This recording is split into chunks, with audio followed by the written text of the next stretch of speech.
नमस्ते दोस्तों। आप सभी का स्वागत है मेरी जीवन कहानी में।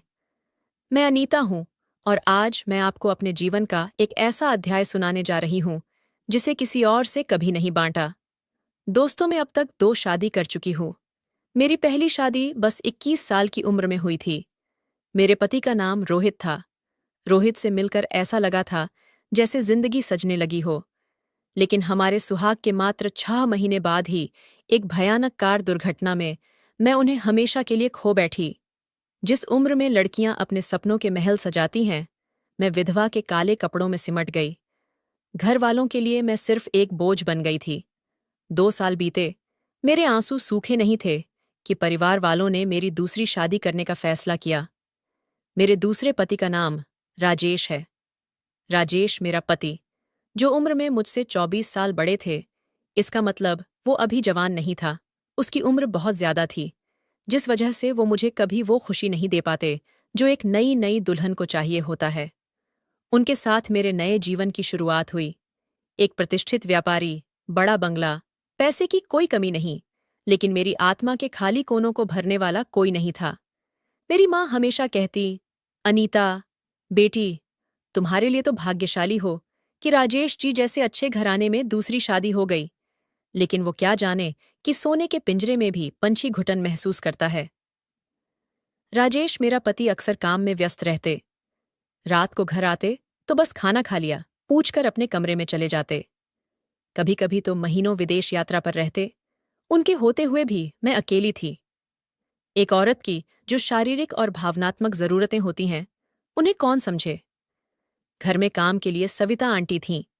वो सब काम संभालती थीं और मैं अपने खाली समय में सिर्फ टीवी सीरियल देखकर या फोन पर फिल्में देखकर अपना मन बहलाती। जिंदगी ऐसे ही चल रही थी जब अचानक सब कुछ बदल गया।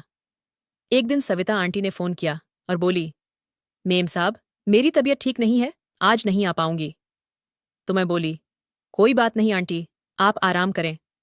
फिर सविता आंटी बोली, लेकिन मेम साहब, काम का क्या होगा?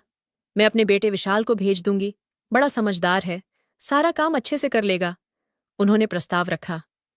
अगले दिन सुबह डोरबेल बजी। जब मैंने दरवाजा खोला, मानो समय थम सा गया। मेरे सामने खड़ा था एक युवक, लंबा, गठीला और आकर्षक चेहरा लिए। उसके काले बाल, गहरी आंखें और मुस्कुराते होंठ देखकर मेरा दिल तेजी से धड़कने लगा। नमस्ते भाभी जी, मैं विशाल। माँ ने भेजा है, उन्होंने बताया होगा। उसकी आवाज में एक मधुरता थी जो मेरे कानों में रस घोल गई। मैंने अपने आप को संभाला और कहा, हाँ, हाँ, आओ अंदर। सविता आंटी की बेटे विशाल ने अपना काम शुरू किया। वह सविता आंटी से भी ज्यादा कुशलता से घर के काम निपटा रहा था। मैं चाहकर भी उससे नजरें नहीं हटा पा रही थी। जब वह झुककर फर्श साफ करता, उसकी मांसपेशियां कमीज के नीचे से उभरतीं। जब वह पानी पीता, उसका गला ऊपर नीचे होता। हर छोटी हरकत मुझे मोहित कर रही थी। भाभी जी, और कुछ काम है? उसने पूछा। नहीं, मैंने हकलाते हुए कहा और फिर अपने आप को संभालते हुए बोली, तुम्हें पता है विशाल, तुम्हारी माँ तो कभी इतनी जल्दी काम खत्म नहीं करती थीं। विशाल मुस्कुराया। मैंने खूब मेहनत की है भाभी जी। माँ ने सिखाया है कि अपने मालिक को हमेशा खुश रखो। उसके शब्दों ने मेरे मन में कुछ उत्तेजक विचार जगा दिए, लेकिन मैंने अपने आप को रोका। धीरे धीरे विशाल रोज आने लगा। सविता आंटी की तबीयत में सुधार नहीं हो रहा था।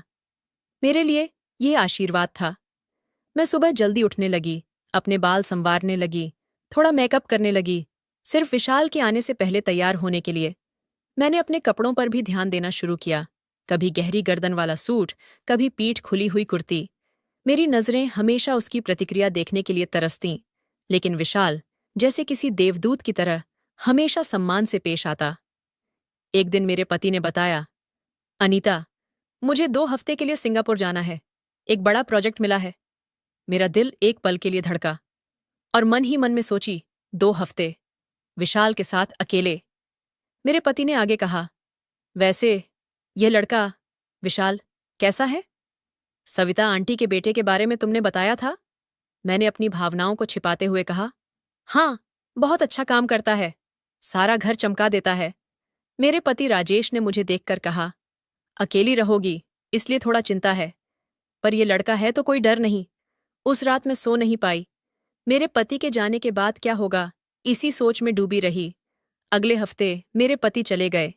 पहली बार मुझे उनके जाने का दुहक नहीं था। विशाल आया और उसने घर के काम में लग गया। मैंने उसे अपनी ओर आकर्षित करने के लिए हर तरीके आजमाए।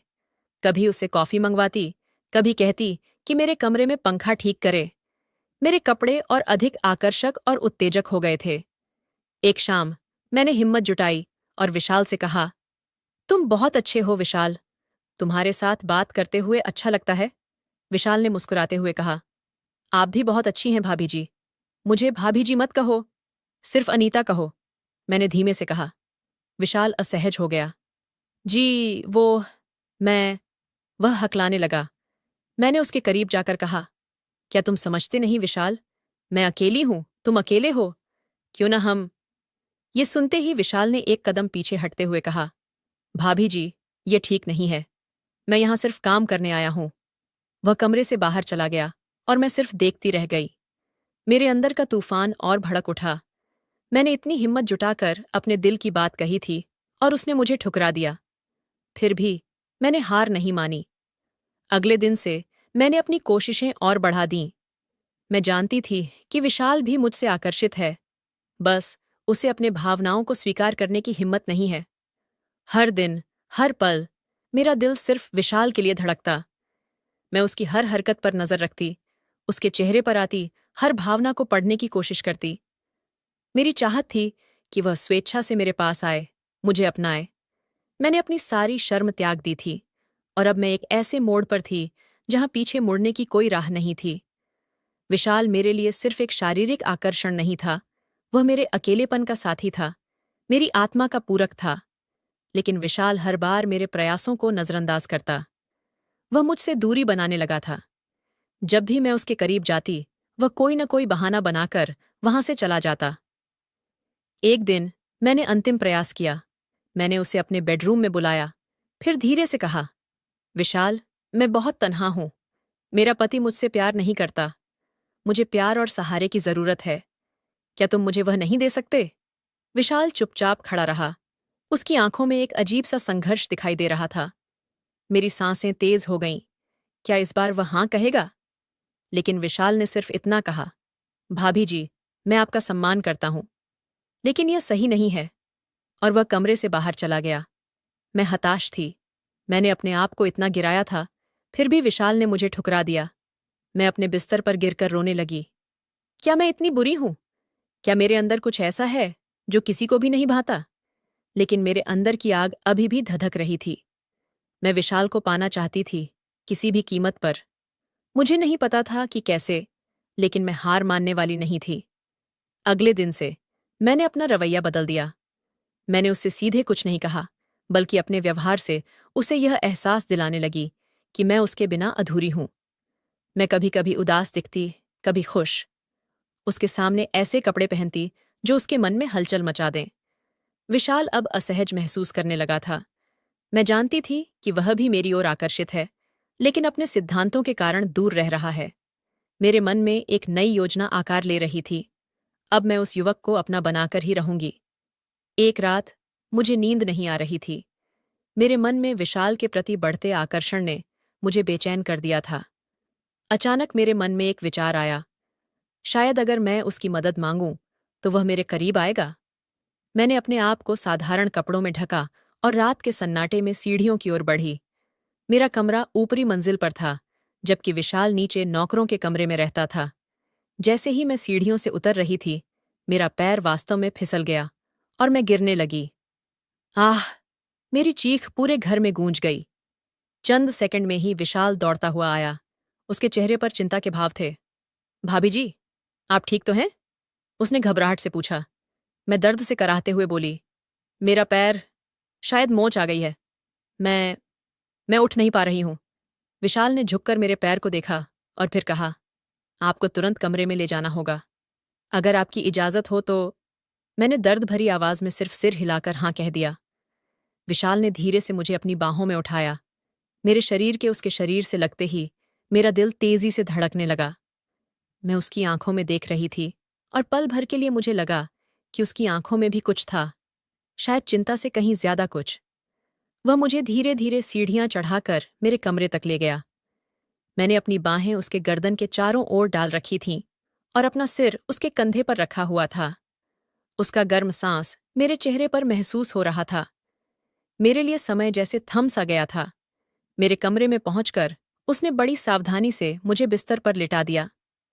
मैं नहीं चाहती थी कि वह जाए, इसलिए मैंने तुरंत उसका हाथ पकड़ लिया।